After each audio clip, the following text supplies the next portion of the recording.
झारखंड शैक्षणिक अनुसंधान एवं प्रशिक्षण परिषद रांची झारखंड प्रथम सावधिक परीक्षा 2021-22 मॉडल प्रश्न पत्र यानी कि 21-22 में जो एग्ज़ाम हुआ था इसी तरह का मॉडल पेपर दिया हुआ था। यहाँ पर देख सकते हैं सेट 1 लिखा हुआ है और इस तरीके से मेरे पास 5 सेट है। मैं पांचों सेट को आप लोगों को दूंगा।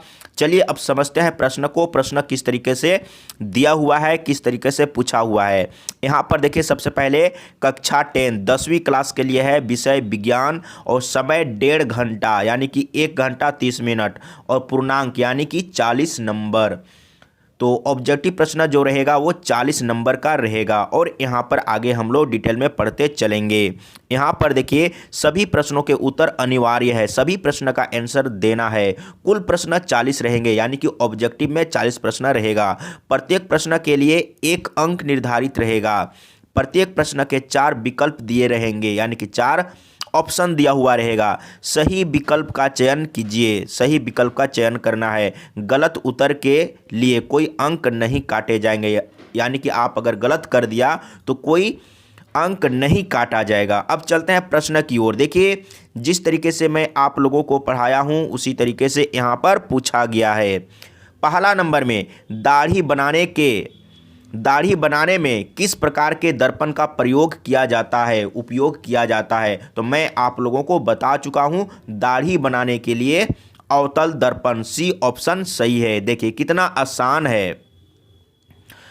दूसरा नंबर गोलीय दर्पण में फोकस दूरी एवं वक्रता त्रिज्या के बीच संबंध है। क्या संबंध है? वक्रता त्रिज्या और फोकस में क्या संबंध है? तो F बराबर होता है R/2। तो बी ऑप्शन सही हो जाएगा यानी कि वक्रता त्रिज्या का आधी होती है फोकस दूरी यानी कि F बराबर R/2। ये मैं सब कुछ पढ़ा चुका हूं। अगला प्रश्न तीसरा नंबर को देखिए। प्रकाश के अपवर्तन की प्रक्रिया में कौन सी भौतिक राशि अपरिवर्तित रहती है? तो इसको आप याद कर लीजिएगा। इसको मैंने आप लोगों को बोला नहीं था लेकिन आप इसको याद कर लीजिए। आवृत्ति अपरिवर्तित रहती है यानी कि कांस्टेंट रहती है आवृत्ति। ठीक है।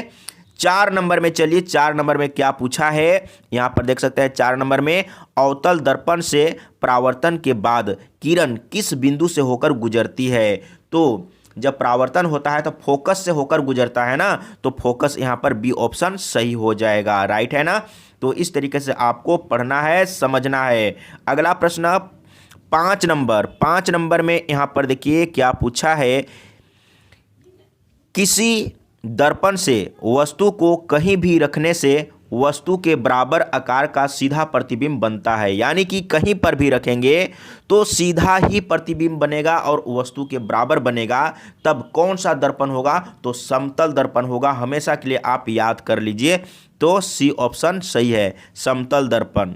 मतलब कि कहीं पर भी रखेंगे, जैसे उत्तल दर्पण में भी सीधा बनता है लेकिन उसमें कहीं पर भी रखने से सीधा तो बनेगा लेकिन बराबर नहीं बनेगा। तो आप कहीं पर भी रखेंगे समतल दर्पण में तो बराबर और सीधा ही बनेगा। ठीक है। तो समतल इसका सही हो जाएगा। 6 नंबर में यहाँ पर देखिए प्रकाश के अपवर्तन के कितने नियम हैं? मैं आप लोगों को बता चुका हूँ। प्रकाश के अपवर्तन के 2 नियम है। देखिए जैसा मैं आप लोगों को पढ़ाया हूं वैसा ही मॉडल पेपर दिया हुआ है। 7 नंबर को समझिए। किसी गोलीय दर्पण की वक्रता त्रिज्या 50 सेंटीमीटर है तो उसकी फोकस दूरी क्या होगी? तो वक्रता त्रिज्या के आधी होती है फोकस दूरी। तो 50 का आधा कितना हो जाएगा? आधा कर दीजिए यानी कि 25 हो जाएगा। तो देखिए 25 सेंटीमीटर कहाँ पर है? तो सी ऑप्शन सही है। एकदम एक भी प्रश्न नहीं छोड़ना है। 40 में से 40 नंबर लाना है तो लाना है। ठीक है। अब चलते हैं आगे। यहां पर देखिए 8 नंबर को समझिए। 8 नंबर में क्या पूछा है। 1 मीटर फोकस दूरी वाले उत्तल लेंस की क्षमता होगी। क्षमता यानी कि पी पावर बराबर क्या होता है? तो 1/f होता है। मैं आप लोगों को बता चुका हूं 1/f होता है। तो यहां पर समझिए 1/f। तो f का वैल्यू कितना दिया हुआ है? 1 मीटर। तो 1 रख दीजिए तो क्या हो जाएगा? 1 ही आएगा ना। लेकिन आपको यहां पर समझना है उत्तल लेंस की क्षमता हमेशा प्लस में होता है, पॉजिटिव होता है, तो कहाँ पर है, यानी कि 1 डायोप्टर हो जाएगा। बी ऑप्शन इसका सही है, बी ऑप्शन सही होगा, 1 डायोप्टर प्लस वाला होगा, याद रखिएगा। नहीं तो कन्फ्यूजन होगा कि ए होगा कि बी होगा, क्योंकि ए में भी एक है और बी में भी एक है, लेकिन माइनस और प्लस से आपको समझना होगा। उत्तल लेंस का क्षमता हमेशा प्लस में होता है। ठीक है, अब चलते हैं आगे। 9 नंबर। 9 नंबर में क्या पूछा, किसी उत्तल लेंस की फोकस दूरी हमेशा होती है। उत्तल लेंस की फोकस दूरी हमेशा पॉजिटिव होता है। किसी उत्तल लेंस की फोकस दूरी हमेशा पॉजिटिव होता है, तो आप यहां पर याद रखिए, ए ऑप्शन सही है, मैं समझा चुका हूं।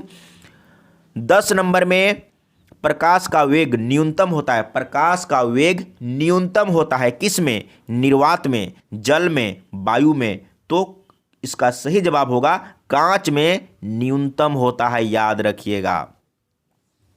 इसके बाद 11 नंबर में 4D क्षमता वाले अवतल लेंस की फोकस दूरी होगी। यहां पर फिर से समझिए, तो क्षमता बराबर क्या होता है, P बराबर होता है 1/f, समझिएगा 1/f होता है। तो यहाँ पर पावर दिया हुआ है 4 डायोप्टर, तो क्या हो जाएगा 1/f। अब यहाँ से f निकालना है, तो आप क्या करेंगे, 4 डायोप्टर लिखे थे ना यहाँ पर 4 डायोप्टर लिखे हैं, लेकिन लिखने में थोड़ा मिस्टेक हुआ है, तो फिर से मैं लिख लेता हूँ। देखिए P बराबर, यानी कि क्षमता बराबर 1/f होता है, तो P का वैल्यू दिया हुआ है 4 डायोप्टर, तो F का वैल्यू निकालना है, तब क्या करेंगे, F को आप इधर लाएंगे, तो ये जो 4 है यहाँ पर बटे में चला जाएगा, लेकिन 4 जो है, अच्छा अब ये जो आ रहा है ये मीटर में आएगा, मीटर में, तब आपको क्या करना है, सेंटीमीटर में चेंज करने के लिए 100 से गुना कर दीजिए।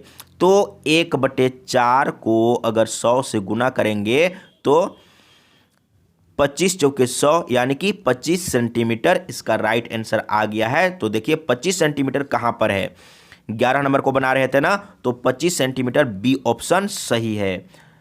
तो इस तरह का प्रश्न आपसे पूछा जाएगा, और इसमें यानी कि फिजिक्स से 13 प्रश्न रहेगा।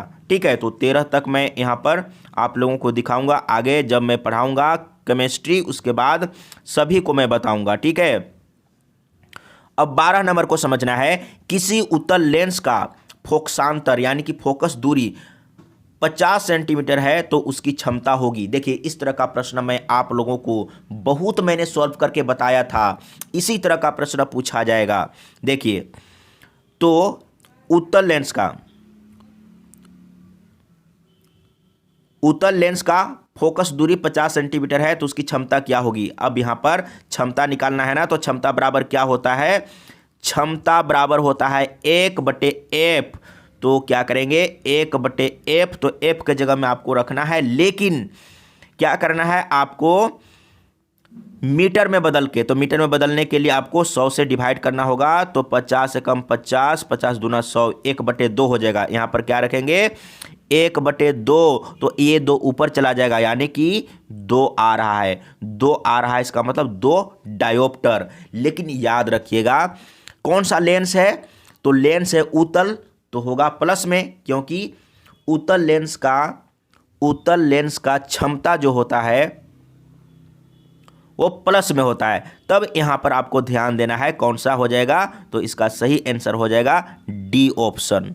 किसी उत्तल लेंस का है ना, उत्तल लेंस का क्षमता जो होता है, पावर होता है, वो प्लस में होता है, तो +2 डायोप्टर। ठीक है, अब यहां पर लास्ट 13 नंबर, प्रकाश का वेग सर्वाधिक होता है। प्रकाश का वेग सर्वाधिक होता है तो किस में होता है, कांच में कम होता है, पानी में, हवा में, निर्वात में। याद रखिएगा निर्वात में सबसे ज़्यादा होता है। तो इस तरह का प्रश्न पूछा जाएगा, और इस तरह का मॉडल सेट मेरे पास 5 ठो है। मैं 5 का वीडियो बना के आप लोगों को दूंगा, और इसको एक बार समझ लीजिए। और किन्हीं को अगर समझना है, मैं तो पहले समझा चुका हूँ चैप्टर वाइज, अगर आपको कहीं पर डाउट हो, अगर कोई बोलेंगे कि फिर से परावर्तन अपवर्तन यानी कि दर्पण और लेंस के बारे में समझा दीजिए तो मैं फिर से समझा दूंगा आप लोगों को, लेकिन मैं कहना चाहूँगा कि 40 में 40 नंबर लाना है तो लाना है। ठीक है।